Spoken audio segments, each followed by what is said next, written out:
Fala aí, rapaziada do nosso canal Futebol Verde React, trazendo mais um vídeo aqui no nosso canal. E nesse vídeo, para falar aí da partida entre Atlético Paranaense e Palmeiras, onde o Palmeiras perdeu por 2-0. E o Abel Ferreira tava pistola, pessoal. Abel Ferreira revoltado aí por não poder estar utilizando o Allianz Parque, né? E tem que jogar em Barueri. E é totalmente diferente, pessoal, totalmente diferente. Porque Barueri não lota, como o Allianz Parque, né, que a torcida se faz presente. Barueri não é a casa do Palmeiras, não é onde os jogadores são acostumados a jogar. Então é totalmente diferente. Por mais que o mando de campo seja do Palmeiras, a torcida seja do Palmeiras, mas não é a mesma coisa. A casa do Palmeiras é o Allianz Parque. E o Abel Ferreira tem toda a razão como ele rasgou o verbo na coletiva de ontem. Antes de soltar o vídeo, quero convidar você que ainda não é inscrito no nosso canal, se inscreva, ativa o sininho das notificações para você não perder nada. Tudo do Palmeiras, tudo do Verdão você encontra aqui no nosso canal. Então vamos aí para o vídeo e daqui a pouco nós estaremos de volta. Mas sofreu mais gols e perdeu mais, segue ali um empatezinho. Vamos atualizar então tudo agora do dia seguinte com o Vinícius Nicoletti, que chega ao vivo no nosso Sport Center, com muita bronca do lado do Palmeiras e muita comemoração e olhares atentos do lado do Furacão. Tudo bem, Nicoletti?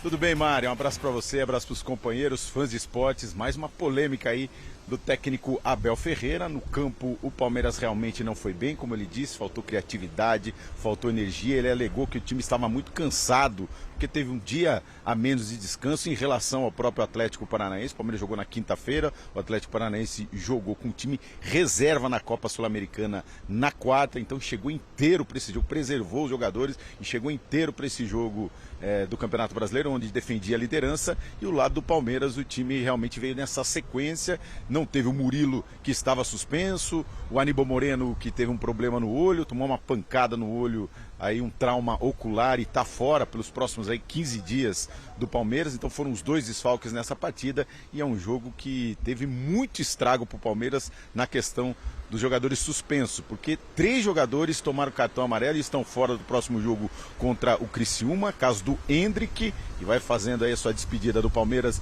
levou o amarelo e fica fora do próximo jogo do Brasileiro. O Mike e o Flaco Lopes. E a comissão técnica inteira do Palmeiras está fora, a comissão técnica portuguesa. O João Martins e o Abel Ferreira levaram o 3º cartão amarelo e o Vitor Caçanheira reclamou demais da arbitragem e acabou expulso. Quem vai comandar o Palmeiras no próximo jogo do Campeonato Brasileiro será o Andrei Lopes, o Cebola. O Palmeiras fica sem essa comissão técnica, então, para o próximo jogo. A polêmica aí, né, levantada pelo Abel Ferreira. Eu acredito, como ele falou ali, ele dizendo, não nos cobrem para ser campeões, caso não jogue no Allianz Parque. Ele tirou um pouquinho o foco da derrota, do que foi o jogo ali, desviando um pouquinho. Porque o Palmeiras não tem muita coisa. Na teoria, não tem nada para fazer em relação a isso. Porque tem os shows estão marcados já até o final do ano. O que o Palmeiras poderia fazer é abrir um diálogo com a W Torre, com a Real Arena, que administra o estádio.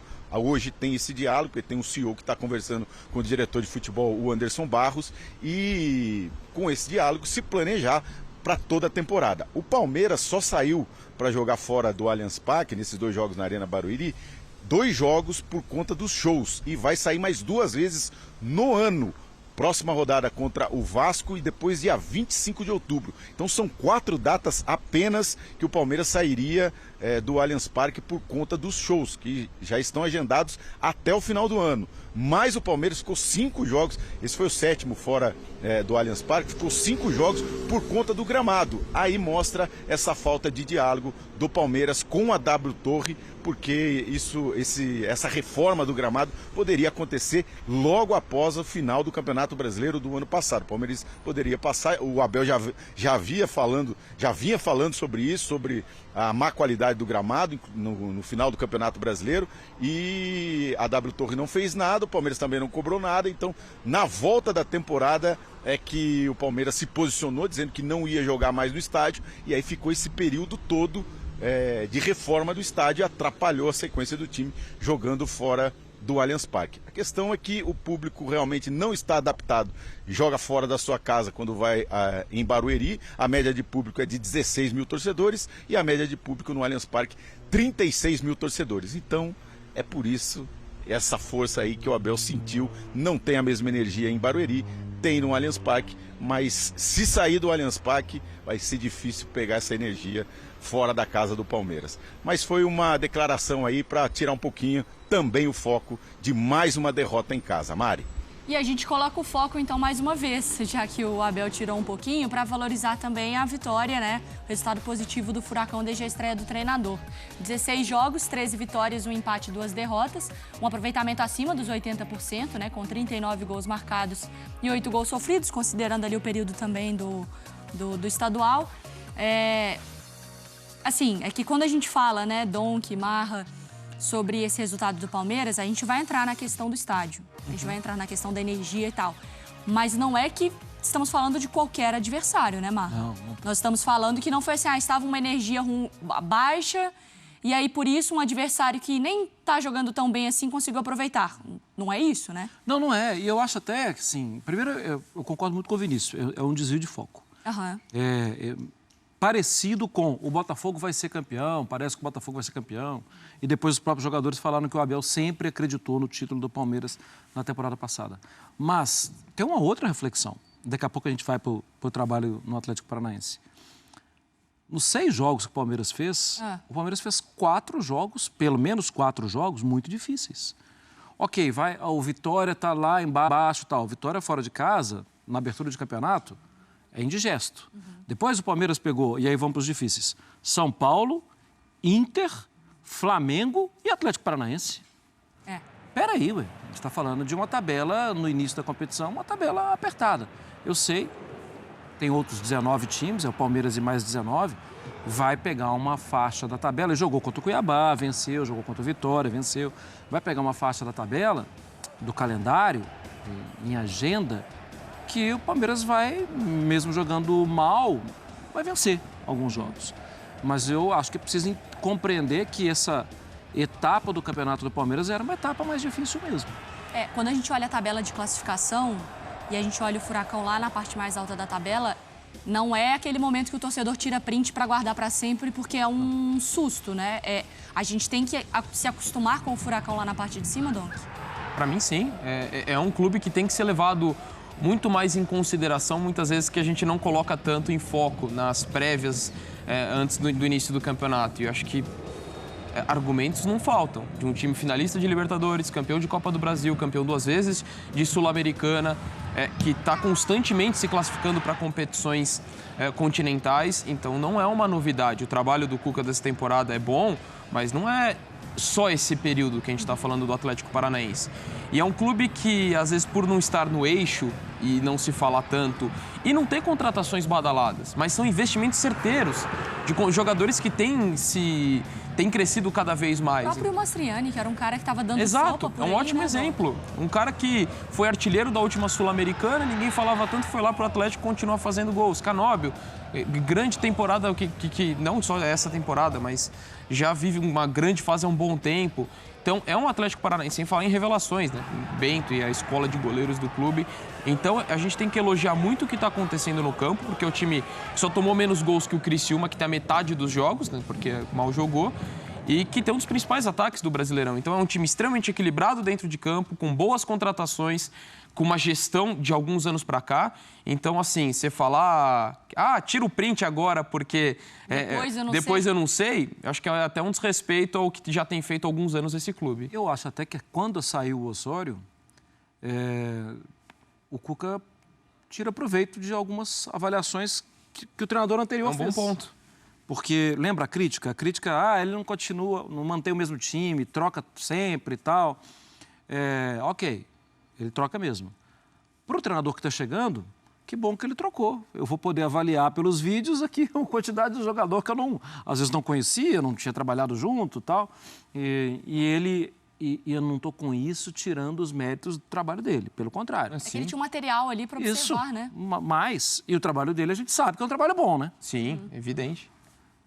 Ô, Nicolete, mas aí voltando agora para a questão da reclamação do Palmeiras. A gente valoriza o adversário, não é à toa que está onde está na classificação, mas tem essa avaliação do Abel que eu acho que até em termos de energia, você liga a TV, você percebe que é diferente o ambiente para o Palmeiras. Mas é o famoso, não há nada a se fazer. É esse o contrato que o Palmeiras tem e terá que lidar com isso nesse sentido, né? Mari, esse não há nada que se fazer, é o que eu disse. Na teoria não tem nada para se fazer mesmo. O contrato, o Palmeiras tem que ceder o estádio. Quem usa o estádio por 30 anos é a W Torre, tem a prioridade. Então, se ela marca show, vai acontecer o show. Mas na prática, o que poderia fazer foi como eu passei.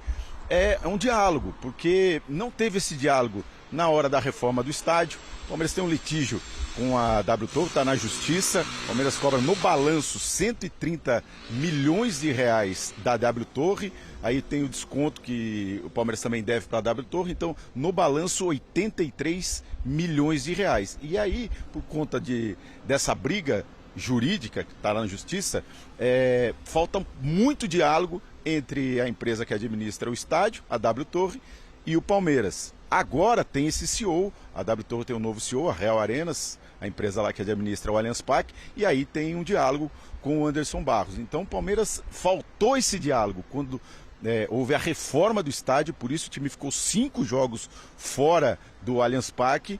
Mas agora, até o final do ano, é bom lembrar, são 4 jogos apenas do Campeonato Brasileiro. Foi da rodada passada contra o Internacional, agora contra o Atlético Paranaense, depois contra o Vasco, e aí só no dia 25 de outubro. Então o Palmeiras sairia fora do Allianz Parque no Campeonato Brasileiro, 4 jogos. Dá para brigar por título, se o Abel pensar e também se ele olhar todo esse planejamento. Então na teoria não tem o que fazer, na prática é abrir um diálogo e se planejar toda a temporada para a situação e tentar melhorar o público fora do estádio. Isso é muito difícil, que tem outro ponto. São 7 mil lugares de passaporte de torcedores que vão ao Allianz Parque e não pagam ingresso, compram passaporte para o ano inteiro. 7 mil lugares. E eles não têm esses lugares fora do Allianz Parque. Então é 7 mil torcedores, a menos que o Palmeiras já sai num jogo fora do Allianz Parque. E realmente, claro, aí muda toda... o torcedor é hábito, né? A gente que vai muito ao estádio, marra que é muito aí ao Mineirão, é hábito. Está acostumado aí ao estádio, aonde comer, aonde beber, aonde conversar com os amigos, aonde encontrar com os amigos, ir na Rua do Peixe lá no Mineirão, e é assim também na Rua Palestra Itália ali na frente. Então perde o hábito do torcedor e aí não tem como ser como a mesma média de público. No Allianz Parque, 36 mil torcedores, potencializa demais o público do Palmeiras, e fora do Allianz Parque, na Arena Barueri, apenas 16 mil torcedores. Mário. Eu não quero te complicar, Vinícius, mas vendo também como uma outra solução, não sei se você já tem essa informação, mas e o Pacaembu? Porque em breve, eu acho que em breve, eu não sei essa data, mas o Pacaembu me parece ser uma solução mais próxima da intimidade do palmeirense, porque o Palmeiras jogou muitas vezes no Pacaembu também. Até porque, Marra, o Abel fala, não tem a ver com o Barueri, mas também tem. Você tem uma dificuldade logística muito grande se chegar lá. E sem falar, às vezes, do custo para torcedores conseguirem estarem por lá. Então, acho que também tem esse ponto. Eu vi uma matéria de 2023 falando que a reabertura estava prevista para 2024. Janeiro de 24, mas não, já passamos, né? Olha só, a ideia do Pacaembu, né, segundo semestre agora de 2024.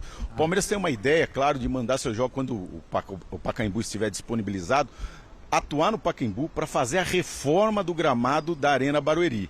E jogar na Arena Barueri como segunda opção vai ser a casa do Palmeiras, para jogos de todas as categorias de base, do time feminino, enfim. Mas a Leila fala que o que for melhor para o Palmeiras, para o time principal aqui, ela vai pensar e vai estudar. Então, quando tiver essa possibilidade do Pacaembu, o Palmeiras vai jogar lá, reformar o outro estádio e analisar se pode melhorar o público lá. A questão, Marra e amigos, é que o Palmeiras no Pacaembu também não tem uma média de público como a do Allianz Parque. Por exemplo, em 2019, antes do Pacaembu ficar fechado, o Palmeiras jogou lá algumas vezes, e jogos de Libertadores, e a média de público foi de 22 mil torcedores. E quando não tinha o Allianz Parque, em 2013, 2014, a média de público também estava entre 15 e 20 mil torcedores. Então é realmente a questão do hábito. O torcedor não tem hábito mais de sair do Allianz Parque e também entra essa questão do passaporte. No Pacaembu, 7 mil torcedores que já vão no Allianz Parque, porque compram o ingresso para o ano todo, também não teriam direito de entrar no Pacaembu, porque esse passaporte só vale para o Allianz Parque. Então é uma situação complicada realmente sair da casa, mas o Palmeiras vai ter que administrar essa situação, porque quem explora o estádio por mais 20 anos é a Real Arena, é a W Torre. Mas aí a gente não pode falar de um Palmeiras que vai brigar por título jogando 4 vezes fora do Allianz Parque. Vai brigar. Porque eu entendo que é diferente, é ruim, o clima é diferente e tal, mas não dava, por exemplo, para o Palmeiras ontem ter jogado mais? Dava. Eu acho até que assim, tem que valorizar muito o Atlético Paranaense, que soube aproveitar também situações de gol, que criou situações de gol. E a gente falou aqui de Canóbio, o Canóbio estava até no banco, né?